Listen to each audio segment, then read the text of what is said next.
이정수는 병원 침대 위에서 천천히 눈을 떴다. 흰 천장, 삐걱거리는 침대, 모니터의 삐익거림. 모든 것이 낯설었다. 엄마, 괜찮으세요? 막내딸의 떨리는 목소리가 들렸다. 손은 차가웠지만 그 손길이 현실임을 알려주었다. 이정수는 눈을 감았다가 다시 떴다. 기억의 조각들이 천천히 스며들었다. 칠순 생일을 맞아 막내딸이 계획한 국내 여행. 그녀 혼자 수년간 모은 돈으로 준비한 여행이었다. 두 딸과 달리 막내딸은 돈도 넉넉하지 않았지만 엄마와 단둘이 보내는 시간을 위해 모든 걸 쏟았다. 여행은 설렘과 기대로 시작됐다. 작은 호텔방 창문으로 보이는 산과 강, 평야. 저녁 노을이 온 하늘을 붉게 물들이고 멀리서 들려오는 물소리와 새소리가 마음을 안정시켰다. 엄마, 정말 예쁘죠? 막내딸은 창밖을 가리켰다. 이정수는 숨을 고르고 바라보았다. 정말 아름답구나. 이렇게 세상이 넓고 색이 선명했었나. 마음 한켠이 따뜻해졌다. 내가 언제 마지막 여행을 갔었던가.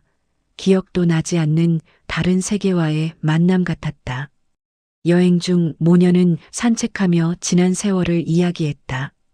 엄마, 제가 어릴 적 엄마가 과수원에서 혼자 일하실 때 정말 힘드셨죠? 막내딸은 잠시 말을 멈췄다가 속삭였다. 그때 저는 너무 어렸고 도움을 제대로 드리지 못했어요. 이정수는 미소를 지었다. 괜찮다.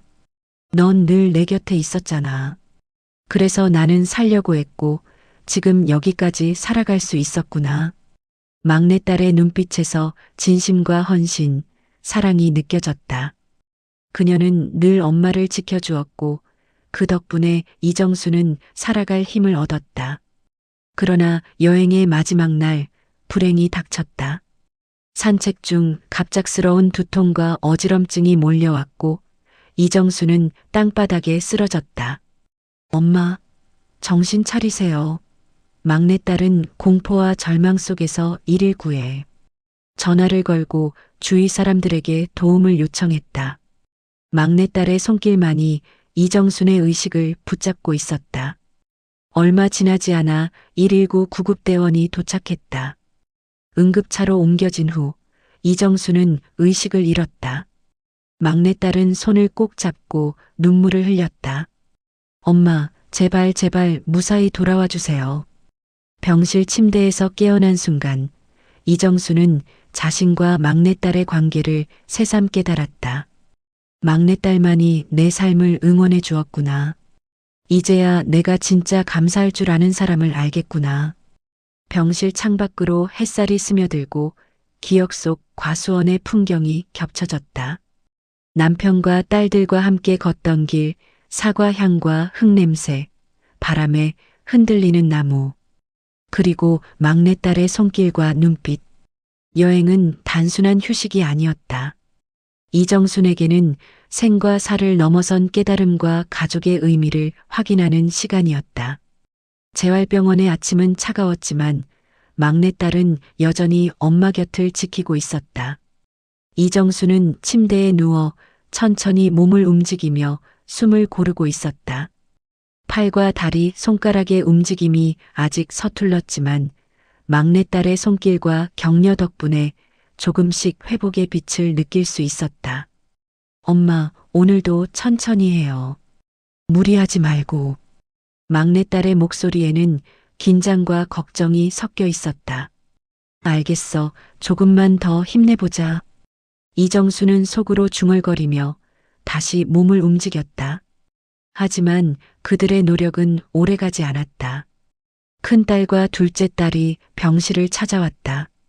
그들의 얼굴에는 화와 불만이 뒤섞여 있었다. 이게 다 뭐야? 왜 우리한테 말도 없이 엄마 데리고 여행을 간 거야? 첫째 딸의 목소리는 날카로웠다. 엄마가 이렇게 되면 누가 책임질 건데? 둘째 딸은 냉소적인 표정으로 덧붙였다. 정말 이번 일은 막내가 책임져야지. 안 되면 과수원이라도 팔아 병원비를 대라. 막내딸은 얼굴이 창백해지고 숨이 막히는 듯 했다. 제가 책임질게요. 엄마가 안전하게 돌아오신 걸로 충분해요. 하지만 언니들의 시선은 냉혹했다. 말로만 하지 말고 행동으로 보여라. 돈이 없으면 과수원 팔아서라도 책임져. 이정수는 어깨가 무겁게 내려앉는 느낌이었다. 두 딸의 대립과 질책 속에서 막내딸만이 그녀 곁에 남아 있었다. 괜찮아, 엄마. 막내딸이 손을 꼭 잡았다. 이정수는 눈가가 젖어오는 걸 느끼며 조용히 고개를 끄덕였다. 막내딸은 매일 아침 일찍 일어나 재활 운동을 돕고 식사와 약을 챙기며 엄마를 보살폈다. 하지만 마음 한켠에서는 언니들의 냉정함과 압박이 끊임없이 그녀를 괴롭혔다. 재활 치료는 육체적 고통과 정신적 고통이 함께했다. 팔과 다리를 움직이는 단순한 동작조차 처음엔 버거웠고 균형을 잡지 못해 넘어지기도 했다. 막내딸은 그런 엄마를 위해 하루도 빠짐없이 곁을 지켰다. 조금만 더 엄마. 할 수 있어. 이정수는 속으로 다짐했다. 막내딸만이 내 버팀목이구나. 이제 나도 끝까지 버텨야 해. 하지만 가족 갈등은 끝나지 않았다. 언니들은 병원비, 치료비, 앞으로의 비용 문제를 끊임없이 들먹였다. 엄마가 다시 걷는다고 해도 책임은 네가 져야 한다. 이해했어? 막내딸은 떨리는 목소리로 대답했다. 알겠어요. 하지만 엄마가 회복하는 것이 가장 중요해요. 과수원은 마지막 수단으로만. 언니들은 눈살을 찌푸리고 돌아섰다. 재활병원에서의 일상은 단조롭고 반복적이었지만 모녀는 서로를 의지하며 하루하루를 보냈다. 아침에는 팔과 다리 운동, 점심 후에는 식사와 가벼운 산책, 저녁에는 다시 근육과 균형 훈련. 모든 과정에서 막내딸은 엄마 곁을 지켰고 이정수는 그 손길과 격려로 조금씩 회복의 빛을 보았다. 그 과정 속에서도 마음 한켠에는 언니들의 냉정함과 압박이 계속 스며들었다. 왜 우리만 힘든 거야? 왜 나는 모든 걸 감당해야 하지? 막내딸은 속으로 되뇌며 엄마를 위해 모든 것을 감수했다. 이정순도 느꼈다. 막내딸이 있어 참 다행이야. 다른 딸들은 책임을 떠넘기고 있구나. 병실 창밖으로 햇살이 스며들고 창문 너머로 작은 나무가 바람에 흔들렸다. 이정수는 눈을 감고 마음속으로 다짐했다. 조금씩 회복할 거야, 막내와 함께라면. 재활로 병원에서의 아침은 늘 차가웠다. 하얀 벽과 모니터에서 들려오는 기계음이 병실을 채우고 있었다. 재활로 점점 몸이 움직일수록 잊혀진 기억이 조각조각 떠올랐다. 20년 전 남편과 함께 걷던 과수원 길. 사과나무 가지 사이로 스며드는 햇살. 바람에 흔들리는 사과의 향기. 어린 딸들이 뛰어놀던 소리. 웃음과 눈물 섞인 날들. 그 중에서도 막내딸과의 추억이 가장 선명했다. 엄마 힘들죠? 막내딸이 물었다. 이정수는 숨을 고르며 고개를 끄덕였다. 조금 힘들구나. 하지만 내가 옆에 있으니 버틸 수 있어. 막내딸은 조용히 미소 지었다. 엄마, 저희 둘이면 할 수 있어요. 언니들은 신경 쓰지 마세요. 재활 과정은 단순히 육체적 훈련만이 아니었다. 이정수는 팔과 다리를 움직이며 동시에 기억 속 조각들을 다시 맞춰야 했다.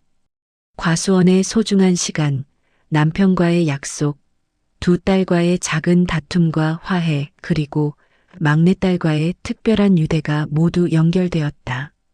점점 몸의 움직임이 좋아지자 이정수는 처음으로 병실 복도를 걸어보기로 했다. 막내딸은 손을 잡고 한 걸음씩 조심스럽게 옆을 걸었다. 넘어질 듯 흔들리지만 막내딸의 지지 덕분에 조금씩 균형을 잡았다. 엄마, 조금만 더 됐어요. 아주 잘하고 있어요. 이정수는 숨을 헐떡이면서도 속으로 중얼거렸다. 그래, 나는 할 수 있어. 막내가 있으니까. 하지만 외부의 압박은 여전히 존재했다. 큰딸과 둘째 딸은 병원비 문제를 거듭 언급하며 심리적 압박을 가했다. 막내가 다 책임져야지. 그들의 말은 날카롭고 차갑게 느껴졌다. 막내딸은 떨고 있었다. 엄마가 회복하는 게 가장 중요해요. 그러나 언니들은 돌아서며 냉소를 지었다. 이정수는 창밖을 바라보며 마음속으로 다짐했다. 막내딸만이 내 희망이구나. 나는 끝까지 버텨야 해.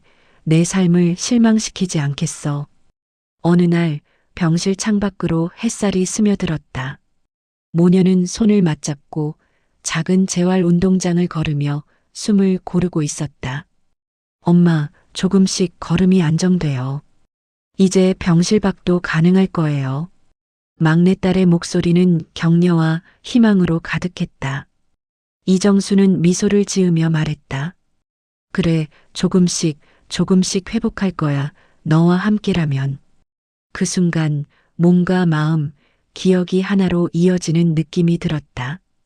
재활병원에서의 시간이 지나고 이정수는 드디어 과수원으로 돌아왔다. 낯익은 흙냄새, 사과나무 사이로 스며드는 햇살, 바람에 흔들리는 나뭇가지. 모든 것이 그녀에게 오랜 기억과 삶의 흔적을 떠올리게 했다. 엄마, 여기서 천천히 시작해요. 막내딸은 엄마를 부축하며 농장 안쪽으로 안내했다. 작은 수레, 호미, 사과나무 주변의 잡초, 다정하게 부르는 닭 울음소리까지 모든 것이 모녀의 발걸음을 붙잡았다. 처음에는 몸이 따라주지 않았다. 팔은 무겁고 다리는 가볍게 떨렸다. 하지만 막내딸이 늘 옆에서 격려했다. 엄마, 조금만 더. 천천히 해도 괜찮아요. 이정수는 속으로 다짐했다. 다시 걸을 수 있다면, 다시 일할 수 있다면 나는 살아있는 거야. 모녀는 매일 아침 일찍 일어나 농장을 돌보기 시작했다. 사과 나무가지를 다듬고 떨어진 열매를 줍고 잡초를 뽑으며 손과 다리를 동시에 단련했다. 작은 작업 하나하나가 재활 운동이 되었고 동시에 과거의 기억을 되살리는 과정이었다. 과수원의 계절이 바뀌었다. 엄마, 오늘은 사과 수확 좀 해볼까요? 좋구나. 내가 있어서 든든하다. 이정수는 손끝으로 사과를 잡고 조심스럽게 따며 힘겹지만 행복한 미소를 지었다. 그 과정에서 모녀는 서로를 더 깊이 이해하게 되었다. 막내딸은 자신의 헌신이 엄마에게 얼마나 큰 힘이 되는지 깨달았고 이정수는 막내딸의 사랑과 희생이 삶의 등불임을 다시 확인했다. 하지만 평화로운 일상 속에서도 가족 갈등은 계속되었다. 큰딸과 둘째 딸은 여전히 여러 가지 문제를 들먹이며 모녀를 압박했다. 막내딸은 속으로 한숨을 내쉬었지만 묵묵히 엄마 곁을 지켰다. 괜찮아요. 엄마가 회복하고 행복한 게 가장 중요해요. 우린 둘이면 충분해요. 이정수는 막내딸의 손을 꼭 잡았다. 그래, 너와 함께라면 나는 어떤 어려움도 견딜 수 있어. 모녀의 일상은 반복적이지만 의미가 있었다. 아침에는 재활 운동과 농작물 점검, 점심 후에는 가벼운 산책, 오후에는 사과 수확과 농장 관리, 저녁에는 간단한 요리와 대화. 이정수는 몸과 마음이 점점 강해지는 것을 느꼈다. 넘어지고 실수하고 지쳐도 막내딸이 있어 다시 일어설 힘을 얻었다. 그리고 과수원의 자연과 계절 속에서 삶의 속도를 다시 조절하며 심신의 회복과 평온함을 동시에 얻었다. 하루하루 모녀는 서로에게 의지하며 작은 성취를 만들어갔다. 사과가 조금씩 익어가고 나무가 푸르게 자라듯 모녀의 관계도 단단해졌다. 엄마, 오늘은 팔 힘이 훨씬 좋아졌어요. 그래, 너 덕분이구나. 다시 한번 느낀다. 나는 얼마나 운이 좋은지. 비가 오나 눈이 오나 모녀는 농장과 재활을 병행하며 강한 유대감을 만들어갔다.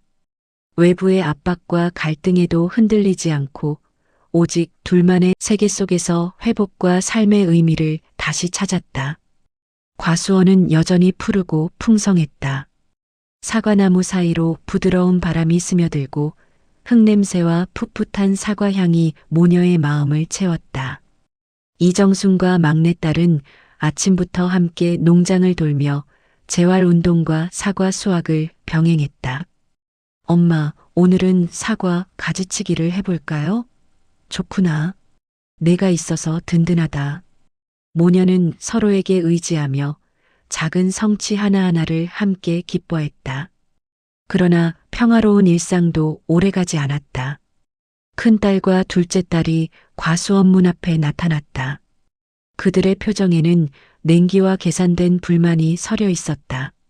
엄마, 이제 과수원 좀 정리해야 하지 않아요? 첫째 딸의 목소리는 날카롭고 단호했다. 내가 말했잖아요. 아이들 유학비 때문에 돈이 필요해요. 과수원을 팔아야 해요. 둘째 딸은 남편과 함께 온 듯 팔짱을 끼고 덧붙였다. 우리도 필요해요. 남편 사업, 자금이 부족해. 엄마, 재산을 좀 나눠야죠. 과수원은 가장 큰 재산이잖아요. 막내딸은 얼굴이 창백해졌다. 언니들 엄마가 아직 회복 중이에요. 그리고 과수원은 아빠 숨결이 있는 곳이야. 우리 모두가 지켜야 해요. 하지만 언니들은 멈추지 않았다. 이정수는 마음속 깊이 큰 충격을 받았다. 세월과 노력으로 가꾼 과수원을 단순한 돈으로 보는 듯한 언니들의 태도. 막내딸만이 나를 이해하는구나. 다른 딸들은 결국 내 의지를 시험하려고 하는구나.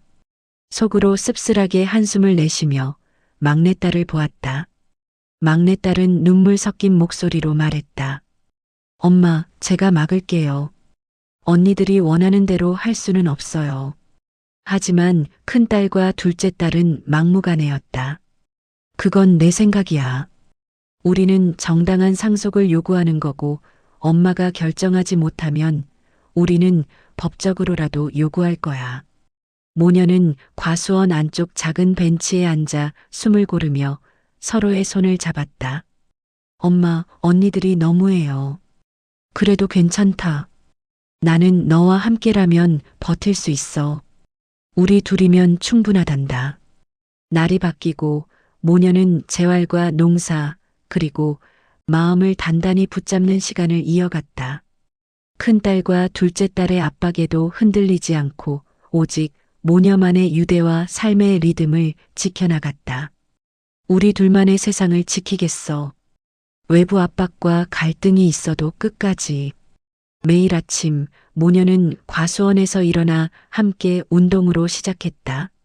사과 나무가지를 다듬고 떨어진 열매를 줍고 작은 수레를 끌며 팔과 다리를 단련했다. 햇살 아래에서 땀을 흘리며 모녀는 서로의 존재만으로도 힘을 얻었다. 엄마, 오늘은 다리 근력이 조금 더 좋아진 것 같아요. 막내딸의 말에 이정수는 미소를 지었다. 그래, 나도 느껴진다. 조금씩 더 나아지고 있어. 처음에는 걸음조차 불안했지만 하루하루 연습하며 몸이 점점 안정되었다. 넘어지고 넘어지면서도 막내딸은 결코 손을 놓지 않았다. 그 지지 속에서 이정수는 의사도 예상하지 못한 속도로 회복을 이어갔다. 과거의 기억도 몸의 회복과 함께 되살아났다. 기억과 몸이 맞물리면서 정신과 육체 모두가 점점 건강해졌다. 엄마, 이제 거의 정상 걸음이에요. 오늘부터는 작은 언덕도 올라가 볼까요? 막내딸의 권유에 이정수는 숨을 고르며 천천히 한 걸음씩 언덕을 올라갔다. 비탈진 길도 작은 돌멩이가 깔린 땅도 이젠 두렵지 않았다. 우리 둘이면 충분해. 나는 너와 함께라면 어떤 어려움도 견딜 수 있어. 이정수는 속으로 되뇌며 막내딸의 손을 꼭 잡았다. 시간이 흐르고 이정순의 회복은 눈에 띄게 빨라졌다. 팔과 다리, 손가락의 미세한 움직임까지 자유롭게 움직일 수 있게 되었고 병원과 과수원에서의 반복 훈련 덕분에 정상적인 일상과 농사 활동까지 가능해졌다. 의사도 놀라며 말했다. 이정순 씨, 이렇게 회복이 빠를 줄은 몰랐습니다. 정상적인 생활이 가능하겠어요. 정말 놀랍습니다. 이정수는 웃으며 답했다. 이 모든 것은 내 곁에서 하루도 빠짐없이 지켜준 딸 덕분입니다. 딸이 없었다면 불가능했을 거예요. 늦은 가을 마을 이장은 커다란 확성기를 들고 골목을 돌았다. 금곡리 일대가 신도시 예정지로 지정되었습니다. 보상 관련 공청회가 다음 주에 있습니다. 순간 마을이 술렁였다. 특히 이정순의 과수원은 중심부에 있었고 보상금 액수만 해도 수억 원대로 예상됐다. 그 소식은 순식간에 두 딸의 귀에 들어갔다. 큰딸이 전화를 걸어왔다. 엄마, 신도시 발표 들었어요? 우리 과수원도 포함됐다면서요? 이정수는 담담하게 대답했다. 응, 뭐 그렇다더라. 아직 확정도 안 됐대. 하지만 첫째는 목소리를 높였다. 엄마, 그거 아빠랑 둘이 만든 재산이잖아요. 그걸 왜 엄마가 다 들고 있어요? 법적으로 나누는 게 맞아요. 그게 무슨 소리야. 내 아버지는 벌써 세상 떠난 지 10년이 넘었잖니. 그래도 그건 부부 공동 재산이잖아요. 나도 재산을 받을 권리가 있어요. 전화를 끊고도 정순의 손은 떨렸다. 그저 남편과 피땀 흘려 일궈온 과수원일 뿐인데 이제는 돈 냄새가 나는 땅이 되어버렸다. 며칠 뒤 둘째 딸이 갑자기 과수원에 찾아왔다. 남편이 사업이 어려워졌다고 했다. 그녀의 표정은 절박했다. 엄마, 솔직히 나 요즘 너무 힘들어. 남편 사업이 완전히 망해서 빚이 쌓였어. 엄마, 이번 보상금에서 조금만 도와줘요. 나중에 갚을게. 정수는 한숨을 내쉬었다. 그건 아직 결정도 안 났고 내가 지금 쓸 일도 많아. 병원비도 그렇고 재활도 계속 해야 하고. 엄마 병원비는 이미 막내가 냈잖아요. 그럼 나랑 언니는 뭐예요? 우리도 엄마 자식이에요. 순간 막내가 현관에서 들고 있던 과일 상자를 떨어뜨렸다. 언니, 지금 그 말이 뭐야? 엄마 병원비 낼 때 언니들 한 번이라도 병문 안 왔어요? 둘째는 막내를 노려보았다. 넌 맨날 착한 척이야. 엄마 옆에 있으니까 다 자기 거라고 생각하지? 그날 저녁 세 자매가 모두 모였다. 큰딸은 남편과 함께 왔고 둘째는 계산기와 법률 서류를 들고 왔다. 엄마, 우리 셋이 나눠야 해요. 엄마 혼자 결정하면 안 돼요. 그래요. 아빠가 만든 재산인데 왜 엄마가 혼자 들고 있어요? 이정수는 말없이 차를 내왔다. 손이 떨려서 잔이 흔들렸다.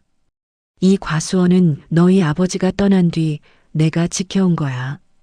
태풍이 와도 병들어도 내가 손수 가꿨지. 너희는 그때 어디 있었니? 순간 큰딸이 목소리를 높였다. 엄마, 그건 감정이고 우리는 현실을 얘기하는 거예요. 법적으로 따지면. 법이 다야? 정순의 목소리가 떨렸다. 법보다 가족이 먼저야. 그런데 넌 그걸 잊었구나. 두 언니들의 거친 행동에. 막내가 엄마를 보호하려 다가갔다. 그때 둘째가 밀치듯 팔을 뿌리쳤다. 비켜. 너도 이제 똑같아. 순간 막내의 몸이 뒤로 넘어지며 의자에 부딪혔다. 턱 밑에서 피가 배어나왔다. 엄마는 비명을 질렀다. 그만해. 이게 다 뭐 하는 짓이야. 큰딸은 울먹이며 큰 소리로 말했다. 우리도 아빠 재산이 필요해. 그냥 공평하게 하자는 거잖아요. 막내는 조용히 바닥에서 일어나며 말했다. 언니들 정말 실망이야. 다음 날 막내는 병원에 갔다. 턱의 상처와 타박상으로 진단서를 발급받았다. 간호사가 물었다. 고소하시게요? 막내는 잠시 고민하다 아니요 그냥 필요해서요 라고만 말했다. 그날 밤 막내는 집으로 돌아와 서랍을 열고 진단서를 넣어두었다. 그 서류 위에 오래된 가족 사진이 놓여 있었다. 사진 속에는 웃고 있는 세 자매와 그들을 감싸 안은 젊은 엄마가 있었다. 막내는 조용히 중얼거렸다. 이 사진처럼 다시 돌아갈 수 없을까? 그날 이후 두 자매와의 관계는 끊어졌다. 전화도 문자도 없었다. 단지 바람 부는 날이면 과수원 나무 사이로 법적으로 처리하자는 냉정한 목소리가 메아리 쳤다. 하지만 이정수는 여전히 과수원에서 막내와 함께 사과를 땄다. 엄마, 언니들 다시 올까? 글쎄다 언젠간 마음이 조금은 변하겠지. 하늘에는 붉은 석양이 물들고 사과꽃 향기가 바람에 흩날렸다. 그리고 그날 밤 이정수는 한참을 잠들지 못했다. 그녀의 마음속에는 분노보다도 지독한 슬픔과 그리움만이 남아 있었다. 초겨울 아침 시청대 회의실 벽면에 신도시 개발 보상 설명회라는 현수막이 걸려 있었다. 수십 명의 주민이 몰려와 웅성거렸다. 그 중에서도 정수는 가장 앞자리에 앉아 있었다. 왼쪽에는 막내, 오른쪽에는 마을 사람 이노인. 이번 보상금은 1m 제곱당 220만 원에서 270만 원 선입니다. 공무원의 말이 끝나자 여기저기서 환호가 터졌다. 정순의 과수원은 약 4,000평. 계산기 버튼을 두드리던 막내가 잠시 손을 멈췄다. 엄마, 이거 몇백억은 나올 것 같아. 정수는 그 말을 듣고도 아무런 표정이 없었다. 단지 주름진 손으로 무릎을 쓸어내렸다. 이게 다 돈이 되는구나. 그동안 아버지랑 땀 흘려 심은 나무들인데. 막내는 그 말을 듣고 눈시울이 붉어졌다. 보상 발표가 있던 그날 저녁 첫째 딸에게서 전화가 왔다. 엄마, 기사 봤어요. 우리 과수원 보상금 엄청나다면서요? 정수는 무표정하게 말했다. 그래, 그런가 보더라. 엄마, 우린 가족이잖아요. 이건 다 같이 상의해서 써야 해요. 엄마 혼자 결정하면 그건 불공평해요. 그만하자. 나도 이제 지쳤다. 하지만 딸은 멈추지 않았다. 엄마가 이렇게 나오시면 법적으로 갈 수밖에 없어요. 둘째도 생각이 똑같아요. 그 말을 듣는 순간 정수는 가슴 한쪽이 서늘하게 식어갔다. 그래, 그렇게까지 해야겠니? 엄마가 우리를 딸로 생각했으면 우리 말대로 했겠죠. 뚝 전화가 끊겼다. 막내는 문 뒤에서 모든 통화를 듣고 있었다. 막내는 조용히 말했다. 엄마, 언니들 진짜 너무하네요. 그 애들도 힘든가 보지. 사람은 궁하면 변하는 법이야. 며칠 뒤 과수원 주변엔 측량 깃발이 꽂혔다. 붉은색, 노란색, 파란색. 마치 전쟁터처럼 땅은 선으로 잘려나갔다. 이웃집들도 달라졌다. 아이고, 이제 우리도 부자네. 나는 벌써 아들 아파트 계약했어. 웃음과 계산기 소리가 뒤섞였다. 정수는 그 사이를 지나며 중얼거렸다. 사람들이 돈 냄새엔 참 빠르구나. 막내는 엄마 옆에서 조용히 걸었다. 엄마, 우리도 이 돈 받으면 뭐 하고 싶어요? 글쎄다, 나는 그냥 다시 걷고 싶다. 그 말에 막내는 잠시 걸음을 멈췄다. 그녀의 눈가에 눈물이 맺혔다. 엄마, 그건 이미 하고 있잖아요. 매일같이 조금씩이라도. 12월이 되던 어느 날 큰딸이 등기로 보낸 내용 증명이 도착했다. 상속재산 분할 협의 요청서. 정수는 편지를 펼치다 말고 손이 떨렸다. 막내가 조용히 편지를 받았다. 엄마, 제가 처리할게요. 아니다. 내일은 내가 한다. 밤이 깊도록 정수는 서류를 들여다봤다. 그리고 펜을 들어 천천히 썼다. 나는 내 재산을 막내딸 정은에게 전부 상속한다. 글씨는 삐뚤었지만 결심은 단단했다. 이 땅은 나를 버리지 않은 사람에게 가야지. 이듬해 봄 과수원엔 마지막 꽃이 피었다. 사람들은 이미 집을 팔고 떠났지만 정순 모녀는 그 자리를 지켰다. 엄마, 이번이 마지막이겠네요. 그래도 꽃은 참 고맙지. 사람이 떠나도 봄은 오니까. 막내가 말했다. 이제 우리도 준비해야겠죠? 그래. 이젠 새로운 인생을 살아야지. 그해 여름 두 딸을 다시 만났다. 법원 조정실에서였다. 큰딸은 변호사와 함께, 둘째는 남편과 함께 앉아 있었다. 정순과 막내는 서로의 손을 꼭 잡고 있었다. 엄마, 이건 너무 일방적이에요. 우린 공평하게 나누자고 했을 뿐이에요. 정수는 침착히 대답했다. 공평이란 게 뭐냐? 너희가 힘들 때 내가 팔아준 금부치, 보증금, 집세 그건 공평했니? 잠시 정적이 흘렸다. 둘째가 울면서 말했다. 엄마 미안해요. 근데 나도 살기 힘들었어요. 정수는 조용히 말했다. 그래, 그 말은 고맙다. 하지만 이제 나도 내 선택을 할게. 판사는 조용히 말했다.